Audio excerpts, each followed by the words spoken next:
जय गुरु जी संगत जी। गुरु जी के श्री चरणों में कोटि कोटि प्रणाम। संगत जी, मेरा आज का शुक्राना सत्संग है कि गुरु जी जो रिपीटेड सत्संग सुनाते हैं उससे क्या मतलब मेरा उपकार हुआ है, मेरा कल्याण हुआ है, उसके लिए है। एक्चुअली हम लोगों ने अभी इसी साल घर लिया है और गुरु जी ने ही ब्लेस किया है और हम तो लेना ही नहीं चाह रहे थे क्योंकि हमारी तो लिमिट ही नहीं थी। हम काफ़ी लाइक फाइनेंशियल आप कह लीजिए कि टाइट हो गए थे।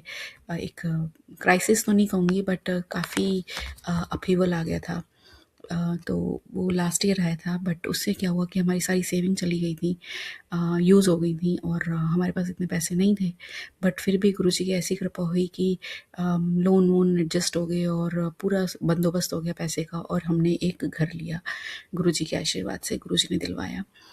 अब क्या हुआ कि अब हर महीने जब भी उसकी ईएमआई जाती थी संगत जी, तो मतलब वो बाउंस हो जाती थी क्योंकि जो हमारे अकाउंट था वो एक अकाउंट से निकाल के दूसरे अकाउंट में डालना पड़ता था। क्योंकि इतना ज़्यादा टाइट हो गया था, मतलब हमारे ईएमआईज़ भी बाउंस होने लगी थी। तो गुरुजी मुझे ना शुरू से ही, ये घर लेने से पहले से ही मुझे एक मैसेज, एक सत्संग आता था, तेनू घर ब्लेस किता, इस टाइटल से आता था और वो सेम अंकल का सेम सत्संग होता था। वो इतना ज़्यादा सेम होता था कि मतलब वो सेम रिपीटेड सत्संग था, एग्जैक्टली रिपीटेड था और मैं उसको मतलब मुझे याद हो गया था वो सत्संग। तो मैं उसको बट मैं सुनती थी क्योंकि वो बार बार पॉप होता था। तो मुझे ऐसा लगता था कि गुरुजी मेरा कुछ कल्याण कर रहे हैं इस सत्संग के थ्रू।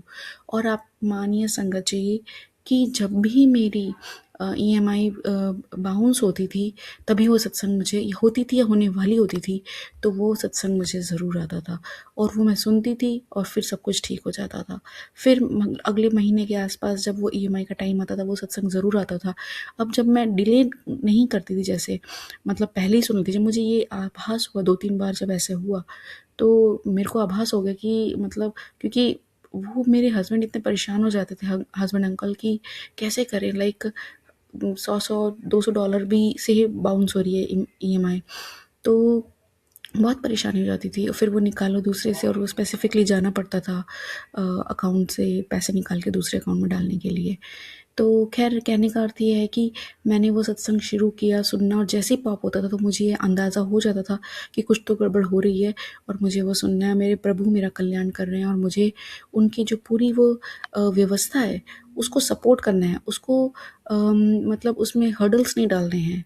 आप अगर मैं ये सत्संग नहीं सुनूंगी तो जो सिंपली जो सत्संग सुनने से मेरा कल्याण हो जाएगा वो नहीं होएगा। फिर गुरुजी को कोई और तरीका ढूंढना, मतलब कोई और तरीके से गुरुजी मेरा कल्याण करेंगे, तो why I want I increase his workload.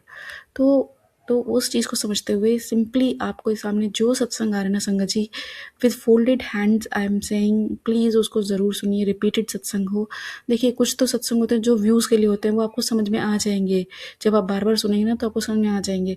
But अगर आपकी लाइफ में कुछ ऐसी सिचुएशन चल रही है और जिससे रिलेटेड वो सत्संग है और नहीं भी और फिर भी वो आ रहा है, तो कृपया करके सुन लीजिए। वो व्यूज़ के लिए नहीं होगा, वो डेफिनेटली आपका कल्याण करेगा और ये आपको बाद में बात ज़रूर समझ में आएगी।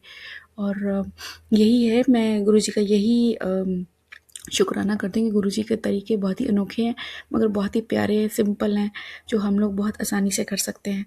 कोटि कोटि शुक्राना मालिक, इतना ध्यान रखने का, मतलब जिस बात की हमें अंदाज़ा भी नहीं होता गुरुजी उसके लिए पहले सॉल्यूशन हमारे लिए दे देते हैं। तो कोटि कोटि शुक्राना।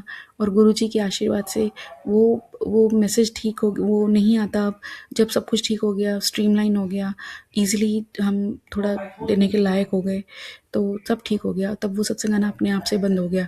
मैंने उसको कभी उसको लाइक नॉट रिकमेंडेड या नॉट इंटरेस्टेड ऐसा कभी नहीं किया। तो मतलब मैंने I never touch, like I never subscribe any channel, I never do that anything not interested. और हाँ, जो मुझे लगते हैं फेक और वो व्यूज़ वाले तो मैं डेफिनेटली उनको मना कर देती हूँ, मतलब लाइक नॉट रिकमेंडेड कर देती हूँ। बट जहाँ जहाँ एआई स्पेशली यूज़ होता है, तो मैंने कहा जिनको गुरु जी के वचन ही नहीं समझ में आते तो मैं उनको क्या सत्संग सुनूँ। तो खैर गुरु जी का कोटि कोटि शुक्राना, कृपा बनाए रखें प्रभु, सद्बुद्धि दें सही गलत को समझने की और आपकी लीला को समझने की, और भूलों के लिए क्षमा करें, सब पर कृपा बनाए रखें। जय गुरु जी, शुक्राना गुरु जी।